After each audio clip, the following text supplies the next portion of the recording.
पहले वाली ने साथ मेरा छोड़ा, अरे तो ना छोड़ दे बेरे।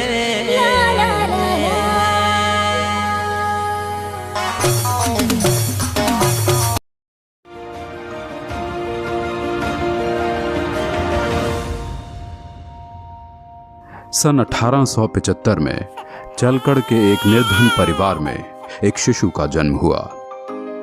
बृहस्पतिवार को जन्म लेने के कारण इस बच्चे का नाम बिरसा रखा गया। किसे पता था कि एक दिन यह बालक जंगलों में रहने वाले समाज को उनके गौरव की याद दिलाने वाला बिरसा मुंडा बनेगा। बिरसा, बिरसा, कहाँ है रे तू? माँ, मैं इधर हूँ। तू फिर से अकेला जंगल में गया था? कहीं कोई बाघ भालू उठा ले जाता तो?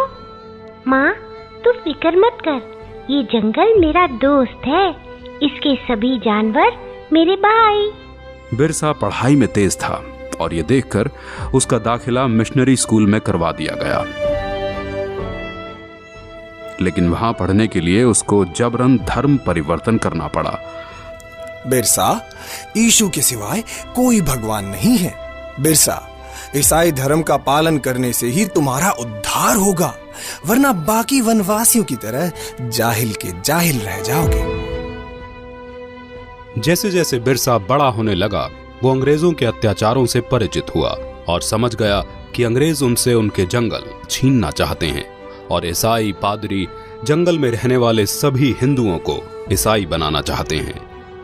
आपको हमारी मदद करनी होगी ताकि हम जबरन सभी आदिवासियों को ईसाई बना सकें। ये सब देख बिरसा ने ईसाई धर्म को त्याग दिया।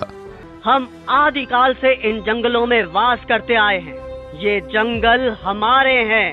धर्म परिवर्तित करके अंग्रेज हमसे हमारे जंगल नहीं छीन सकते। भाइयों, अंग्रेजों के सामने मत झुको, आत्मसम्मान के लिए खड़े हो। बिरसा के अनुयायी गांव-गांव में जाकर बिरसा की इस शिक्षा का प्रचार करने लगे। उसके कहने से वनवासियों ने अंग्रेजों को लगान देना बंद कर दिया। ये सब देख अंग्रेजी हुकूमत तिलमिला गई और उन्होंने बगावत भड़काने के जुर्म के लिए बिरसा को 2.5 साल की कठोर कारावास की सजा सुनाई। लेकिन बिरसा का आंदोलन अब रुकने वाला नहीं था। न वनवासियों ने लगान दिया, न बेगारी की। बिरसा के छूटने पर सारे वनवासी उसके गांव में इकट्ठा हो गए। बिरसा की क्रांति की पुकार से सिंह भूमि, चाईबासा और रांची के जंगल गूंज उठे।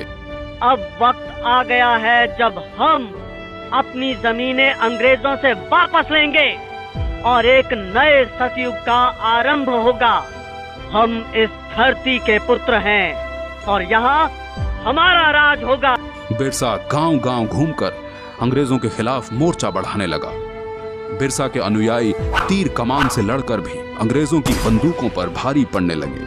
वे जंगल से आते और अंग्रेजों को मारकर गायब हो जाते। जिस तरह बिरसा हम पर और हमारे ठिकानों पे हमला कर रहा है, ऐसे तो ईसाई धर्म का यहाँ अंत ही हो जाएगा। बिरसा वनवासियों को ईसाई बनने नहीं देगा।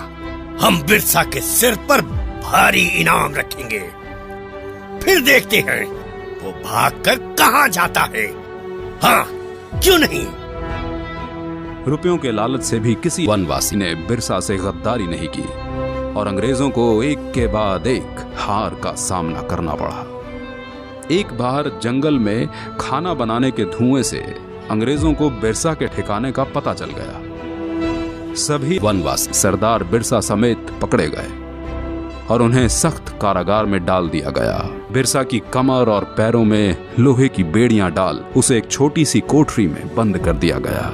अंग्रेजों ने उसके खाने में आर्सेनिक नाम का जहर डालकर उसे मरवा डाला और दुनिया को ये बताया कि वो हैजे से मर गया।